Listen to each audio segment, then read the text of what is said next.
ذات البيوت.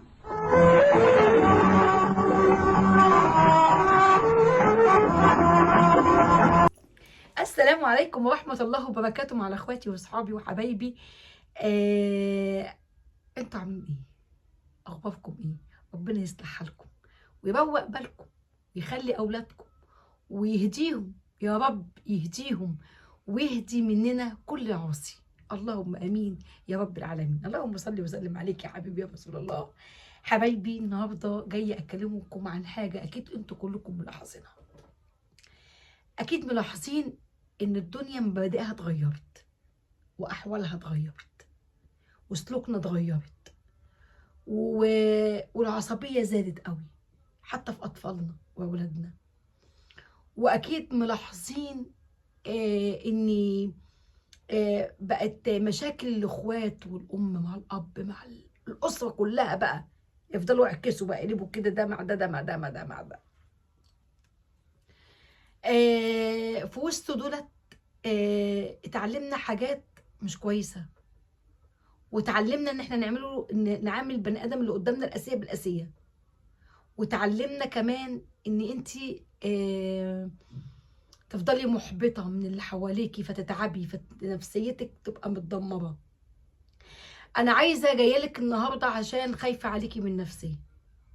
لا يا ام ميمه، النفسيه يعني بيبقى امر بسيط. كويس انها جايه في النفسيه، ما جاتش في حاجه في معدتي ولا حاجه في جنبي ولا حاجه. ايوه يعني انت قصدك ان انت مستهزئه بقى؟ ده انت فاهمه صدرك قوي. انت عايزه تقولي لي ان انت النفسيه دي عندك عاديه كده؟ لا تعالي لي اقول لك، تعالي تعالي تعالي. النفسيه دي هو انت،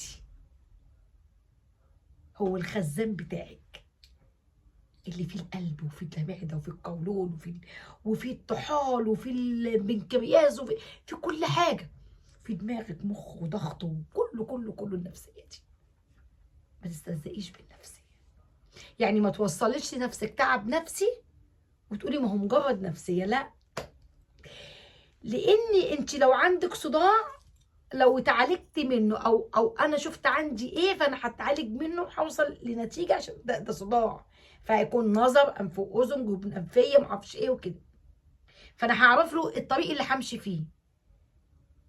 انما نفسيه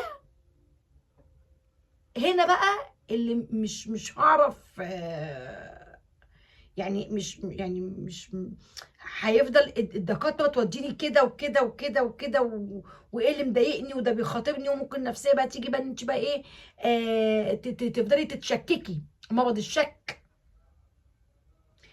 انا عايزه اقول لكم على حاجه، ان مرض الشك بيسرق اجمل لحظات حياتك، وان كونك تفضلي قاعده مترقبه حالك وكل تصرفاتك بدقيه وكل حاجه انت بتحبيها حواليكي، انت مش بتستمتعي باي حاجه اصلا حواليكي من كتر الشك والظن والخوف والحرص، بيوصل للنفسيه والاكتئاب.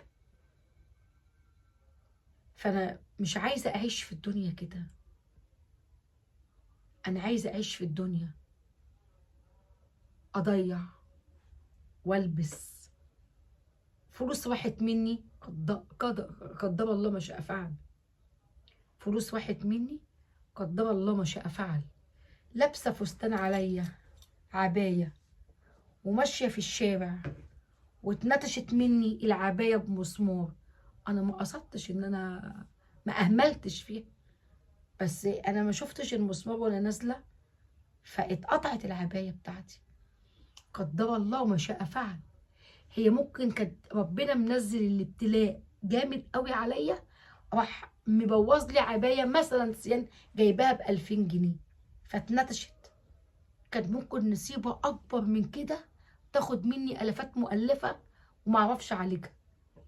على الاقل دي عبايه هرفها، ما توفتش في 60 داهيه. انا بخير، انا ماشيه في طريق ممكن كنت اعمل حادثه،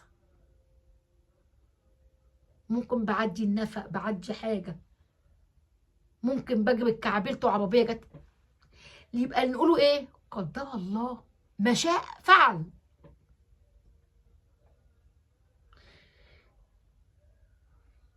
بقدم سفره وبحط اطباق بتاعتي غاليه عليا، واتكعبلت في رجلي السجاده، وقعت الاطباق مني وغاليين عليا في 60 داهيه. اقول خيط الشر ورحت، معرفش كان مستخبي ايه اقوى. لازم نقول في دنيتنا وفي نفسيتنا الحته دي. طالما انا يعني ما مسكتش كده الاطباق ورحت كسرها يعني مش قصدي ان ارميها، وقعت مني من ايدي. قدر ما شاء الله ما شاء فعل. هي قدرها انها تقع من ايد القصب. ليه انا عايزه بقول لكم كده؟ لاني الناس النهارده بقت من كتر شكها جالها حاله اكتئاب، جالها حاله اكتئاب. بقت يظنوا ما تاكليش العيل قدام فلانه، خبي. هو انا ممكن اكون حبيب، وممكن تكون البني ادمه ما شافتش ابنك وهو بياخد بزازه او ببرونه، وبعد شويه العيل اتمغص، مع ان الست ما شافتوش بيرضع. الناس بقى والله بشوفها باين. هي مسكت، ما هي مسكت وبتقول لي ما شاء الله، ده طب ده وزنه حلو، او ما يعني اي ممكن تكون يعني كلام عبيري. لا والله ده حلو، ده عندي ابني كان عامل زي قد كده زي البوبس وما اعرفش ايه مثلا. يعني ممكن تكون هي بتحكي حاجه والله بسيطه، وممكن يكون في كلام بيبقى دبش، انا معاكم في ده وفي ده. لكن مش دايما ابقى انا قاعده شكاكه. طب يا ستي انت بتشكي من كل اللي حواليكي، اقعدي بقى اذكري ربنا شويه وقولي ايه؟ بسم الله ما شاء الله، الله اكبر، قل هو الله احد الله الصمد، قل اعوذ برب الفلق، قل اعوذ برب الناس. بينك وبين نفسك معاذات، يا رب كده والنبي، يا رب احفظ لي ولادي في سرك. ما هو مش معقول يا جماعه طول ما احنا قاعدين نفضلوا نتشككوا كده، فلان بص، فلان عمل، فلان عمل، فلان بص، فلان سوى. دي ما بقتش عيشه. ما بقيناش كده حاسين بلذة القعدان. ولو حاجه قصت، ما هي يا اختي هي كده بيتها فيه وفيه، جايه تقول لنا ما اعرفش ايه. طول ما احنا قاعدين دي فلانه علانه قالت لنا، احنا تعبنا والله تعبنا. ما بقناش وصلنا ان احنا مش عارفين مين بيحبنا ومين علينا، مين حابب لنا ومين كاره لنا النعمه في ايدينا. وصلنا للمرحله دي ما احناش عارفين، والله ما احناش عارفين. انا وصلت في زمن ما حدش فينا عارف. انت قاعده قدامي بتضحكي وبتحبيني وبتضحكي في وشي، بس انا ما اعرفش. طيب العمل ايه يا ميمو؟ العمل ان انت تفصلي دماغك من اي حد يقول لك فلان وفلان وفلان. عيشي الدنيا زي ما عايزاه، عيشيها بقى. ايوه عيشي الدنيا كده، عيشيها يعني عيشيها بالفطره، عيشيها بطبيعتك، عيشيها بحسن نيتك، وسيبيها على الله. شكايه من حد معين، اقري الاذكار في بالك ما بينك وما بين نفسك. انسانه ما بتحبهاش شكايه وحشه، اذكار مع نفسك واقعدي ساكته. ما تقعديش بقى تطلعي عليها، اصل عينها وحشه، خلي بالكم فلان عين حرام. ممكن ما تكونش عينها وحشه وانت اللي عملتي الصيت دي عليها، وتكون عينيكي انت اللي وحشه، مش عينها والله، انت عينيكي انت. فاحنا عايزين نرجع لربنا شويه، لحسن ده احنا رحنا في حته تانيه خالص. طول ما احنا قاعدين بعاد عن ولادنا وعن احبابنا، وبقينا كلنا كده، حياه بقت غريبه، وبقت تمسكي التليفون نصايب وبلاوي وكوارث. الوحش عند حد يحكي لك نصايب وكوارث وامراض ودنيا. يا جماعه احنا كلنا كده بقينا طاقه سلبيه لبعضنا، غلط كده، ما ينفعش. اللي عنده حاجه كده وشافها خلاص انت رايح عند بني ادم، اضحك بقى، اضحك وهيص معاه وشغلوا حاجه كده حلوه، فيلم حلو، وحطوا حبه فشار، حبه حاجه حلوه كده، وروقوا القعده كده، وكله جاي طهقان قرفان. من بيته بقى ربنا العالم بيه. ما تسمحش لحد يديك طاقة سلبية. القعدة اللي فيها طاقات سلبية امشي بسرعة، استأذن من القعدة، قول السلام عليكم. قول السلام عليكم، معلش يا جماعة أصل أنا عندي مشوار والله ورايح الحتة الفلانية. ما تقعدش مع حد هيديك طاقة سلبية، إن إحنا مش مستحملين طاقة سلبية.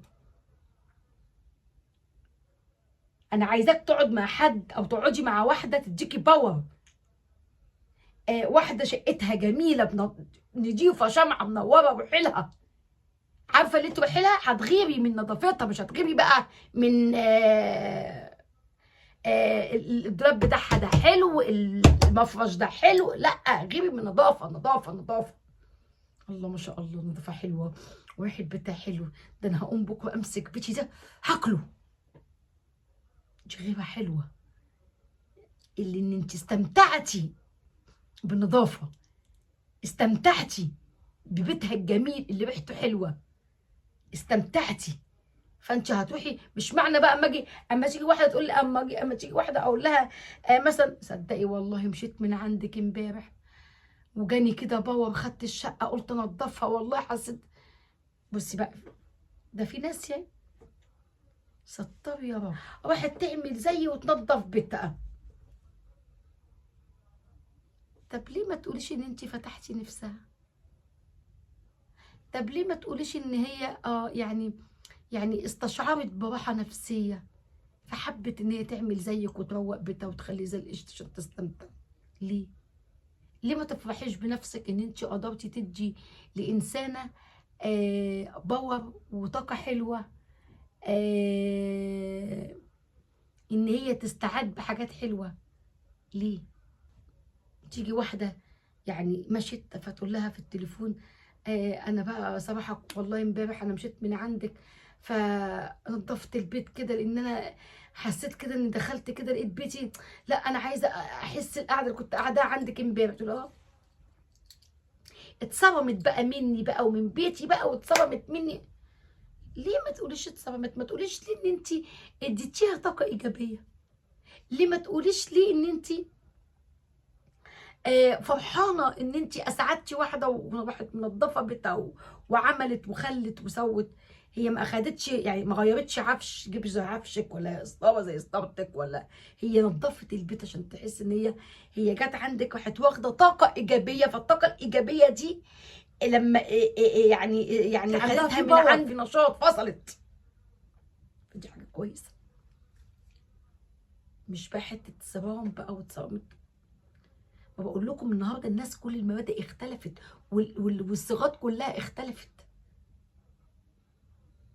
النهارده الصاحب بقيتي يعني بقينا نقعدوا مع بعض، ما بقيناش حاسين ان انت يعني تحسي ان الناس التقدير بتاعها قل، مع اننا كنا زمان كنا غير كده. زمان كنا غير كده، كانت في الضحكه الحلوه والسؤال الحلو، وكان في الصاحب اللي مهما يغيب عنك هو فاكرك، واول ما بتيجي الفرصه بيرفع سماعه التليفون يسال عليكي ويطمن عليكي، ومفيش عتاب ولا لوم. مفيش عتاب ولا لوم، ما عاتبش حد حبيبي ولا لوم عليه، ولا حتى بالعشم اللي انتوا بتقولوا عليه، لان انا عارف هو بعد عني غصب عنه. انا فاكراه وهو فاكرني. ممكن ببوست ننزله لبعضنا، بكومنت، بكوبايه قهوه احطها بوست كده وابعتها له على الواتساب عنده، من غير اي كلام، من غير اي كلام. فنجان القهوه بيفكروا بيا، بفكر صاحبتي بفنجان القهوه وجنبها ورده حمراء، كنا نحب نقعد انا وهي كده. ودي حقيقه والله بكلمكم فيها. ليا صديقه جدا حبيبتي، يمكن شفتوها قبل كده معايا. عايزه اقول لكم انا من امتى ما شفتهاش وما كلمناش بعض؟ من رمضان، يعني وشهر رمضان كله، واحنا في شهر شوال خلص، ادي شهرين واحنا ماشيين اهو، يعتبر في التالت، وممكن نقعدوا 4 شهور كمان. مفيش سماعه التليفون رفعناها على بعض. لا في. انا سالت مره لاني لقيتها رجلها كانت تعبانه بس. لكن ما بعمري ولا هي لو قعدت سنه ممكن ارفع التليفون اقول لها في ايه، هو انت ايه كده بقالك قد ايه، زيك على ايه، وانت بتعرفي حد؟ لا عمري، لا هي ولا انا. مش هي بس، كذا صديقه اعرفها بالوضع ده والله، عشان حبايبي مش ممكن نلوموا بعضنا ولا نعاتبوا بعضنا. اول ما افتح الباب، ايه يا حبيبتي تعالي تعالي، ايه يا بنتي شغلتيني عليكي، مش اكتر من كده والله ابدا. كنت عند ماما، كنت عند كذا ورحت لبنتي ومعلش والله وحشتيني عليكي، عامله ايه، وحشاني والحكايه، انت عامله ايه، اخبارك، تعالي اقعدي، تعالي نعملوا حبه قهوه نقعدوا مع بعضنا. اغيب غيبتي، انا اسال هي تسال، احنا ما بنزعلش من بعض. دي الصداقه، دي المبادئ بتاعتنا، اتربينا على كده. مش بقى كل واحد دلوقتي اصل دي ما سالتش عليا اهلا، اصل ما كلمتنيش اما اشوفها الحمد لله. هي ليه النفوس بقت كده؟ احنا ليه بقينا كده؟ ليه بقينا كده؟ ليه وصلنا لكده؟ بجبران الخاطر اللي جاي اكلمكم عنه النهارده، وانا بقرا كتاب لقيت كان في واحد اسمه ابو سالم ابن القبي، يا رب افتكره كده، ان يبقى لي مده القصه دي قبل ما يبقى لي مده. المهم هو خبط عليه واحد سائل بيسال يعني محتاج حاجه يعني، فلما بيسال سالم ده، فسالم ده قعد في الارض، فالراجل ده معاه سيف، ماسك سيف يعني،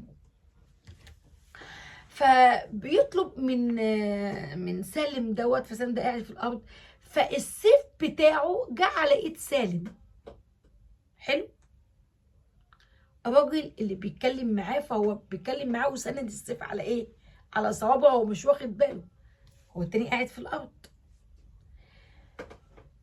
فكان ممكن يقول اي طب استنى، هو بيطلب الحاجه. بصوا بقى، لما بعد ما الراجل خلص كلامه معاه ومشى، فاللي هو اللي كان عايش مع اللي هو يعني مع سالم ده، فبيقول له ايدك بتخرج دم من ايه ايدك، فهو بيحكي له، بيقول له كان في سائل عندي فبيسال كذا كذا كذا كذا كذا. قال له طب وازاي ان انت تستنى لغايه ما يخلص الحكايه بتاعته او السؤال بتاعه من غير ما تشيل ايدك؟ قال له خفت ان اخذله وهو بيطلب الحاجه وهو بيسال، ولو انا كلمته وقلت ايدي وشاف الدم فهيقف عن الطلب بتاعه، فهيمشي ومش هيكمل لان هيشوف طبعا المشهد، فيقول له خلاص انا خاف. لان قال له لان قبل ما يطلب مني انا هو بيطلبها من ربنا، فربنا سببني وحطني في المكانه دي، فانا سبته يسال السؤال. يا جماعه لما قريت ايه ده، ايه ده، انا هستحمل حد يبقى السكينه على ايدك تخر دم ومش قادر تقول له اي عشان يكمل السؤال او الطلب بتاعه، خوفا من انك تخذله، لانه بدل ما يعني معظمه ان انسان يطلب منك حاجه دي، فدي حاجه كبيره قوي. ايه ده؟ شايفين الناس، شايفين ال القصص الجميله اللي بتعلمنا جبران الخاطر. النهارده ممكن حد لو راح لحد، طبعا مش الكل، طبعا مش الكل، وربنا ما يجعلنا منهم، ويبقوا قاعدين بقى حد بقى يكون طالب حاجه والله الدنيا كلها رايحه في داهيه وظروفنا كلها زي الزفت. مش هتجيبهم امتى يعني، اخرك امتى؟ عشان معلش انا بمشي كده اصلا بموعد يعني الدنيا. مش عارف والله، ما اشوف بس كده وابقى ارد كده. تحس البني ادم عايز يقطع من جلده او يقوم من قدام المكان اللي قاعد قدام البني ادم. هتقول لي حد هيقول لي، يقول لي بس معلش يا ميم، في ناس بتدوخ الناس وبتنصب على الناس وبتاخد منها فلوس وبيعملوا ان هم محتاجين. انا ماليش دعوه بالناس دي، انا بتكلم في نقطه معينه. الناس النصابه اللي ما بتوجعش فلوس دي ليها حوار تاني، دي ليها حوار تاني خالص. الناس دي هحكي لكم قصه عليها. الناس اللي بتوجعش فلوسها وتوجع الحق لاصحابها دي ليها حكايه عندي برضه من ابويا الله يرحمه. كان يقول ايه؟ كان في صندوق وكان في راجل كبير قوي يعني كده زي العمده كده مثلا، يعني حاجه كده كان ليها اسم بس انا نسيتها صراحه، بس هي بمثل لكم يعني. فكان كل ما حد ما يحتاج حاجه يروح لشيخنا ده ويقول له يا شيخ علي انا عايز جنيه، فيقول له افتح الدرج وخد منه، فياخد الجنيه يروح يرجع الجنيه. خد يا شيخ علي، يقول له افتح الدرج وحط الجنيه، يحط الجنيه. يجي يحتاجه تاني، يا شيخ علي انا محتاج الجنيه، يقول له افتح الدرج وخده، وهكذا لغايه ما في جه مره ما حطش الجنيه. راح للشيخ علي وقال له يا شيخ علي معلش انا محتاج الجنيه، قال له افتح وخده. بيفتح الدرج ما لقاش الجنيه. قال له يا شيخ علي ما فيش جنيه في الدرج. قال له ما لو انت كنت رجعته كنت لقيته. بالادب، بالادب، لو كنت رجعته كنت لقيته. يعني اللي بياخد مره ما بيرجعش، بياخد مره ما بيرجعش، لما يطلب والله يا اخويا لو كنت رجعت لي فلوسي كنت اديها لك فكتك بيه. دي الناس دي. انما انا مش بتكلم في الناس دي، انا بتكلم في الناس اللي بتبقى مكسوره وانت عشان معاك وربنا اداك نعمه، فانت بقى يعني ربنا يسهل وابقى بد كده وتبقى تحس ان انت ادم تقيل كده عليك كده وتبقى قاعد كده، وما تيجي تدي امتى معلش امتى تديهم لي؟ مش مثلا يعني في بني ادم كده يعني جربه الاول او حس بيه، ده قاعد قدامك يمكن عايز يعني إيه زي ما بيقولوا كده عروقه متفتحه. فجبران الخاطر يا جماعه، جبران الخاطر. ولما حد يكون في بيتك خليك طاير قدامه ولو لحظات صغيره، حسسه ان انت مبسوط بيه وبقعدته. يا جماعه احنا نفسنا وامنيه حياتنا نرجع زي زمان. النهارده من كتر الحاجات اللي بتتغير في حياتنا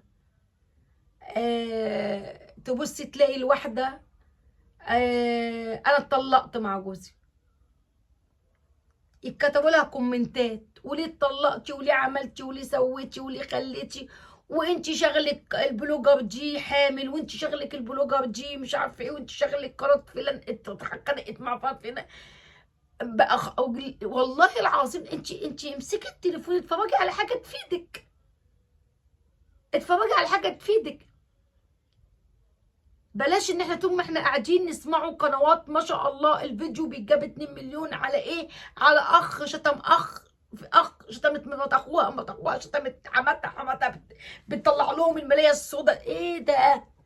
هي الناس مالها ومال القرف ده؟ واحنا اللي بندوا للناس دي الفلوس، احنا اللي عملنا كده.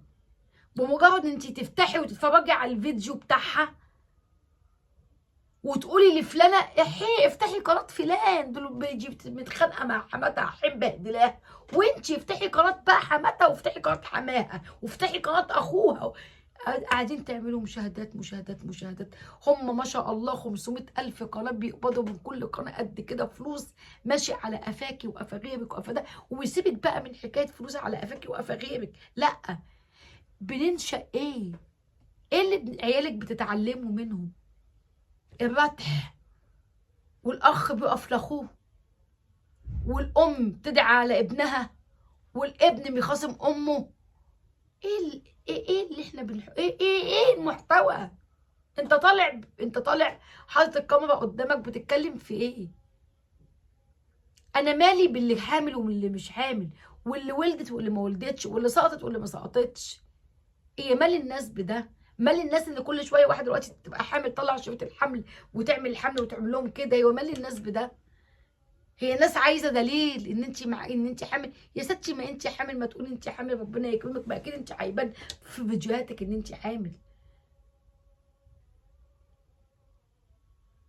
هي الناس ليه شاغله نفسها بامور الناس قوي كده؟ وليه الناس بقت فاتحه بتاع للناس قوي كده؟ البيوت ليها محارمها. يعني انا اطلع في بيتي قطعه قاعده، مش افضل انا يعني لما باجي، مش معنى اللي بيعملوا روتين انا طبعا لا، مش هم هدفهم روتين، ليهم روتين ان هم بيشجعوا الناس ازاي انا بعمل هنا، بص نظفت ده، نظفت الحمام، نظفت كده. دي حاجه مش وحشه، انا بحبها، انا كنت بعمل روتين. انا بتكلم على تفاصيل الحكايات بيني وبين جوزي، زعلنا، خرجنا، رحنا، عملنا. لا مش ده، مش محتوى ده، بس انا ما بسموهوش محتوى، انا ما بسميش ده محتوى. مثلا اكون انا رايحه بشتري حاجات وجبت حاجات من محل فلاني، انت هتستفادي ان انت هتشتري من المكان دوت عبايه حلوه كنت بتدوري عليها. اشتريت شنطه يا جماعه، والله شنطه عنده جميله جدا وحنينه قوي، حسب لكم العنوان بتاعه. ده حاجه كويسه، انا اتعلمت ان انا اروح محل كذا كذا كذا. والله يا جماعه انا كان عندي مرض جلدي كذا، بجد الدكتور كتب لي على الحاجه دي، وروحوا للدكتور عشان الحاجه دي لو اتنشرت بيبقى دي انت بتفيدي. كل دي حاجات حلوه تتكلمي عن يومك روتينك.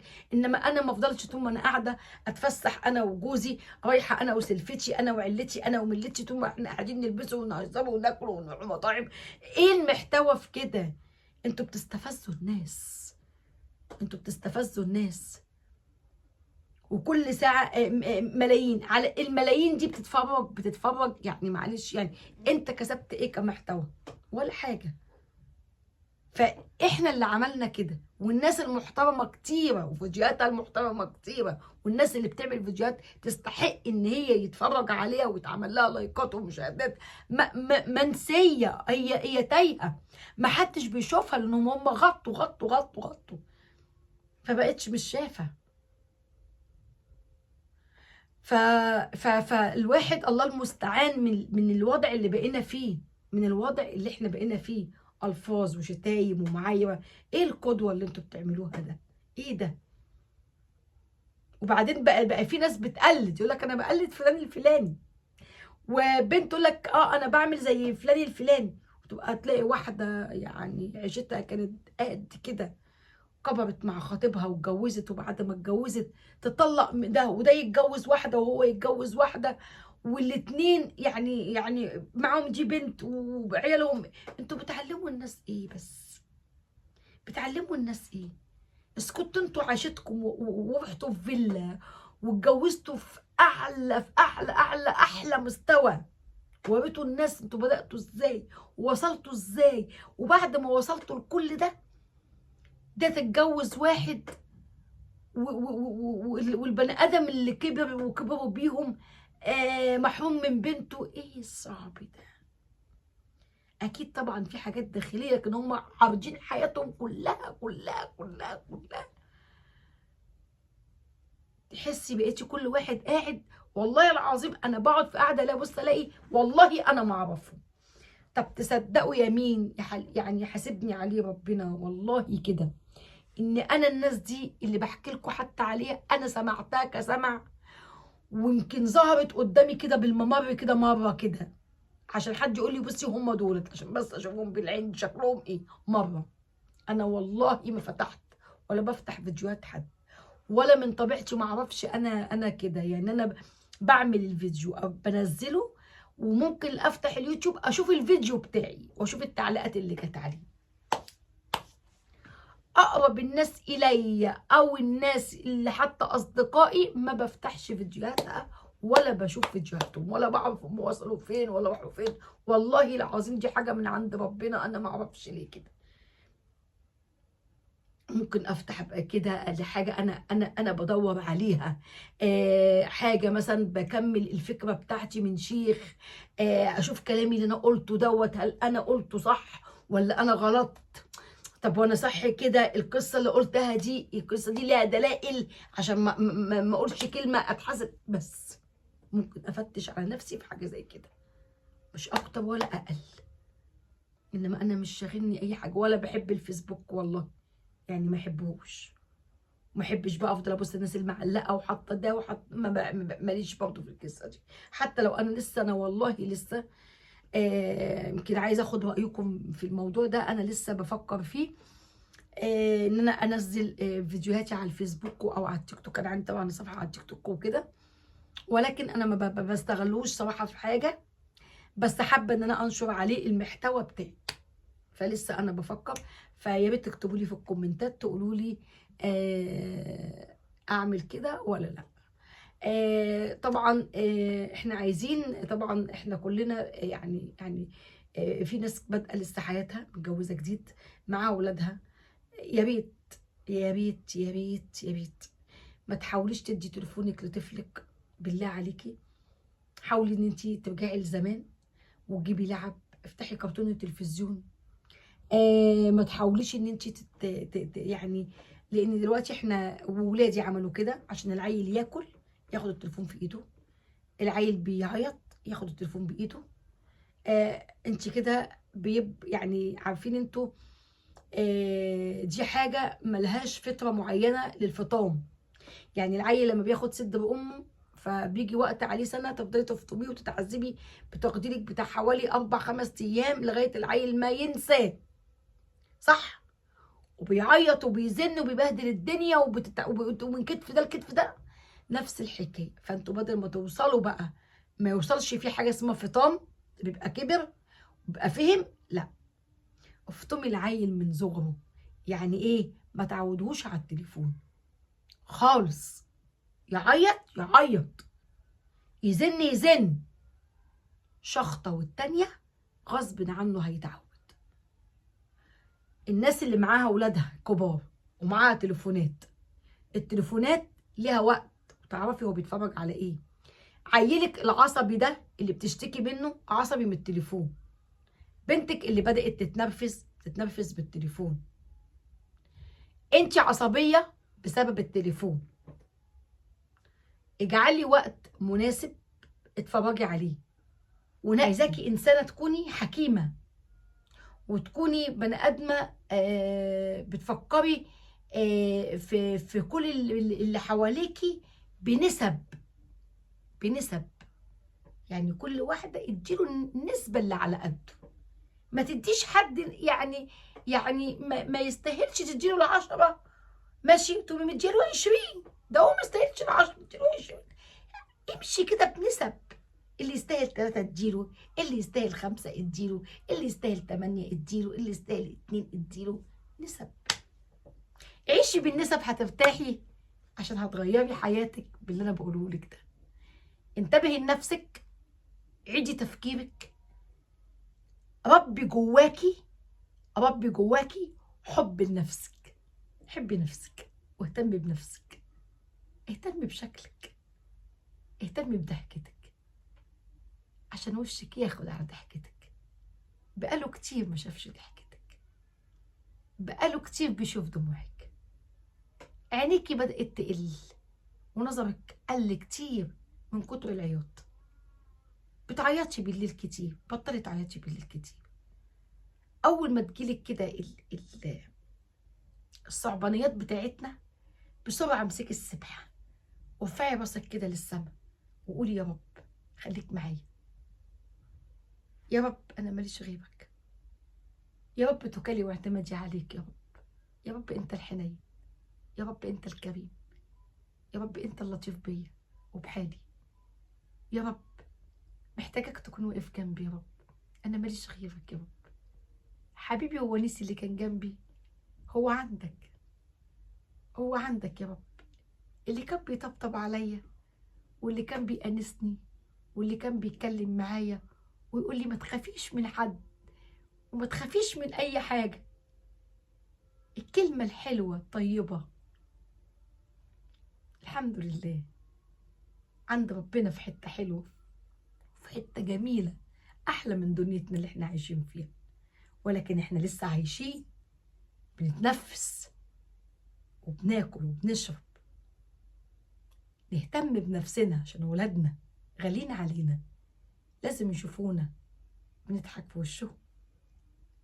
حبيبتي خايفة عليكي، وبدعي لك وبدعي لنفسي ربنا يقويكي ويقوي عزيمتك ويخلي لك ولادك. بلاش كثرة الحزن تكسر ظهرك أكتر ما مكسور بفراقك حبيبك. اجدعني وقوي نفسك وربنا مش هيسيبك. وانتبهي لولادك وخليكي واقفة، اشخطي والحزام يبقى في ايديكي والمال يبقى في ايديكي. ما تخليش الحزن يخليكي تايهة وتلاقي الزمام اتفلت من تحت ايديكي، وهم اللي بقى يجيبوا وبقى يسووا وبقوا يعملوا ويتحكموا في اللي رايح واللي داخل وده، وانت مجرد واحدة قاعدة استسلمتي للقعدة وعجزتي.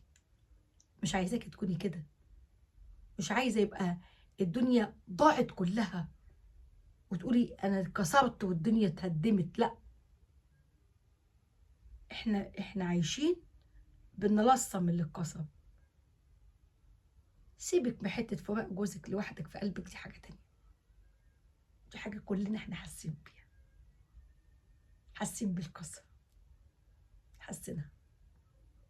مفيش واحده تختلف عن التانية في الغلاوه، لان كل اللي بيشتكي ده حبيبه، ده الغالي بتاعه. احنا عايزين نهتم ببيتنا عشان احنا لسه عايشين، عايزين نشوف بيتنا جميل، وعايزين نكتسب الطاقة الإيجابية بكل ما روحش عند حد اداكي طاقة سلبية امشي يا عم السلام عليكم. ده أنا جاية بص مش قادرة مش قادرة. ما تقعديش في بيت فيه طاقة، وما تقعديش في بيت مش حلو وريحته وحشة ومكركب، تخشوش كل مليان طاقات سلبية، ابعدي عنه. خشي بيت حلو شكله حلو ونضيف زي الفل عشان تاخدي منه الطاقة الإيجابية. حبايبي، الحاجات اللي قلت لكم عليها اعملوها. افتحي شبابيكك، دخلي الشمس والهواء، بخري بيتك، امسحيه على طول، ما تخليش تراب في بيتك، ما تخليش كيس زبالة موجود في بيتك. الحمامات تتقفل، رشي حماماتك وحطي زرع أخضر في كل حتة. وافتحي قلبك والصبح بدري قومي اتفرجي كده وشمي لك حبة هوا حلوين، وامسكي ورقة وقلم وقولي مهامي ايه النهارده وهعمل فين واروح فين وهكافئ نفسي ازاي. اسيبكم بقى عشان هعمل فنجان القهوه بتاعي. اشوفكم على خير مع فنجان القهوه مع مين. باي باي.